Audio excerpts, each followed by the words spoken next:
As breakers, we push all the time. But when doing a pull-up or row, many overload their joints and hurt themselves. That's because they're not aware of the scapular pull. The scapular retractor muscles form part of the base from which we pull.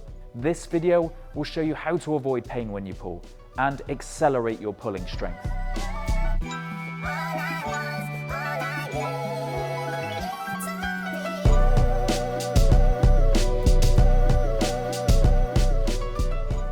Hey, I'm Coach Tom and welcome to Breaking S&C. So, the outline of this video. First is going to be the mistakes I see. Then I'm going to show you how to do it with my method, justify it, and then show you how to make it easier or harder in order to make it right for you. I'm going to cover the vertical and horizontal scapular pulls, as the principles are pretty similar. So why is the scapular pull important? This is the base we pull from. If we get this stronger, then our shoulders can handle more training and are less likely to get injured. The more stable the base, the more you can maximize your pulling strength. And in turn, the greater the pulling strength, the more you can access your full pushing strength. Now, these are the scapular bones. There are a bunch of muscles which cause scapular retraction, and they are highlighted here. The basic movement for a vertical scapular pull: hold on to the bar, shrug your shoulders down, and bring your upper torso back a bit. You then keep the muscles engaged and lengthen down. For horizontal, hold on to the bar, shrug your shoulders down, and that should bring them back a little bit as well. Don't worry about the torso bit this time, just the shoulders. You then keep the muscles engaged and again lengthen down. But obviously the movements are more complicated, so let's go over the mistakes. The main mistake: resting through your joints. The main purpose of the scapular pull is to correct this mistake. If the retracting muscles are not shrugging down, it means you're hanging off that joint. The joints can't adapt to weight and get stronger like muscles can. They can only take too much before they break. Could be tomorrow, could be 5 years from now. But keep resting through your joint and injury is on its way. Feeling other muscles work beside the scapular retractors. We should feel it here, but if you use the wrong muscles instead, it will also load the joint and lead to pain. In fact, if the neck works and the shoulder raises, it reduces the gap between your shoulder joint and bones at the top of your shoulder. This can lead to bones pinching on the joint, causing pain, discomfort, and weakness. Another mistake is not engaging pelvic floor.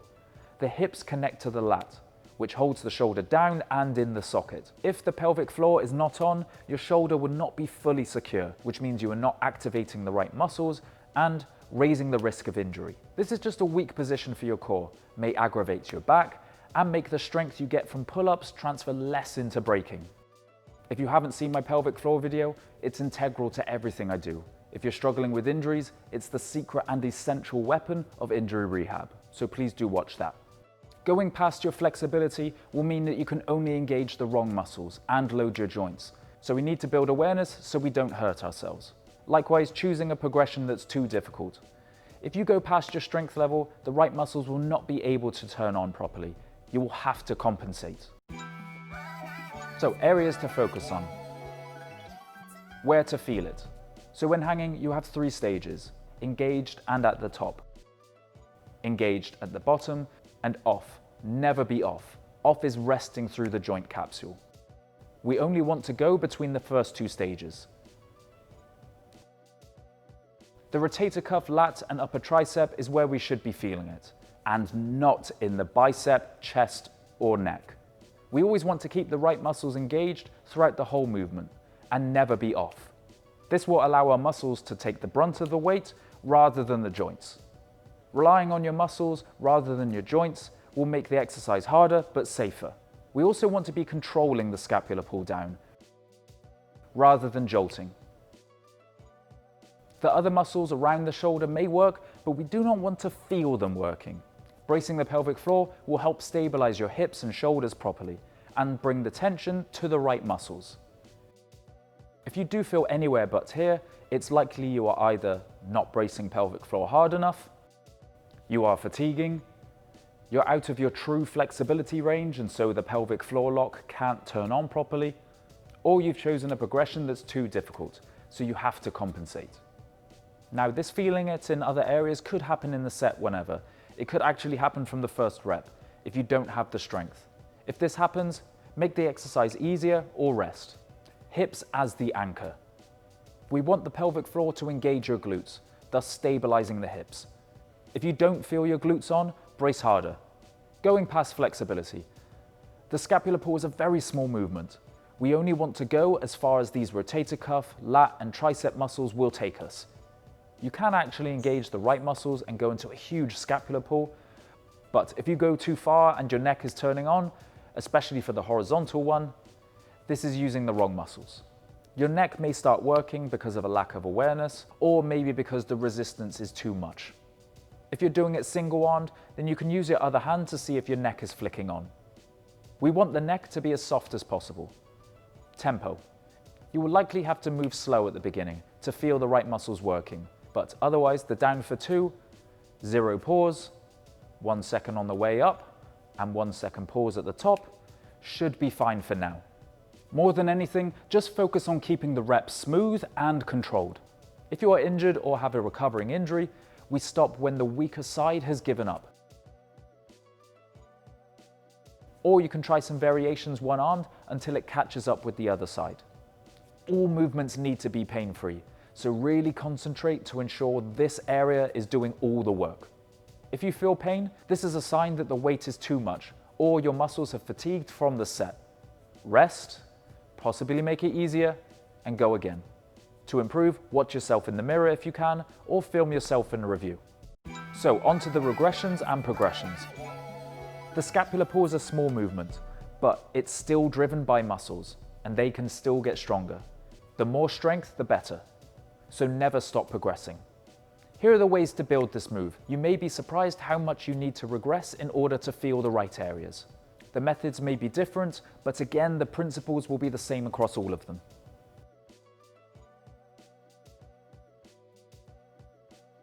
If you have access to one of these machines, you can add weight and go below your body weight. You can then reduce the weight until you are off the machine completely. You can also use a strap and put it between 2 cables like this. Again, weights can be put on to make easier or taken off to make harder. For horizontal, you can use the cables one-armed. Lean back, pelvic floor on, and retract the shoulder. Resistance bands. Vertical. Tie the resistance band around a bar and loop it to your foot. Then proceed with the scapular pull. To make this easier, use a heavier band or double up. To make harder, use a lighter and lighter band and build to getting rid of the resistance bands entirely. Door frame, horizontal only. For this, you have to do it one-armed. Lean back off the door frame, and this should put enough weight through you to actually do the scapular pull. To make it easier, bring your feet back. To make it harder, bring your feet forward. Bar, no pulley. Bar and rings are pretty much similar in setup, though the rings can be used outside as well. Vertical. Pretty simple, just bring your shoulders down and chest moves back. Use as much weight as you can to still hit the reps. Horizontally. Bring your feet more away from the bar to make it easier, and come more horizontal with your body to make it harder. After, you can make it harder by raising your feet a little. After that, you can actually add a bit of weight, using some kind of belt. Or you can do it one-armed to again make it more difficult. Active hang. Sometimes I also just strengthen people up with an active hang isometric at the top. Holding for 20-30 seconds will build up a bit of strength, but eventually move on to the up and down movements as soon as you can. Brief note on hand placement. In terms of braking, I don't think it matters too much. It's still going to hit your lats and upper back if you engage everything properly. Underhand makes the pull-up easier. Overhand is harder. And out wider is even harder. Usually I get people to start with a neutral grip, as sometimes people have a mobility issue with overhand grip. It's the shoulders and hips that matter more than anything. Grip just dictates a bit of difficulty variation. If you come to this video through a rehab or strength program video, follow the sets and reps I've outlined there. Otherwise, do a regression that allows you to hit 8 to 15 reps for 1 or 2 sets. Once you can hit 15, make it harder and go down to 8 reps.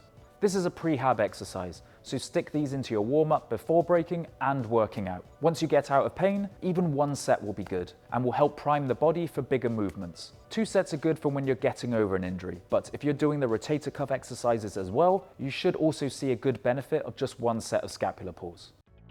Anyways, that was the video.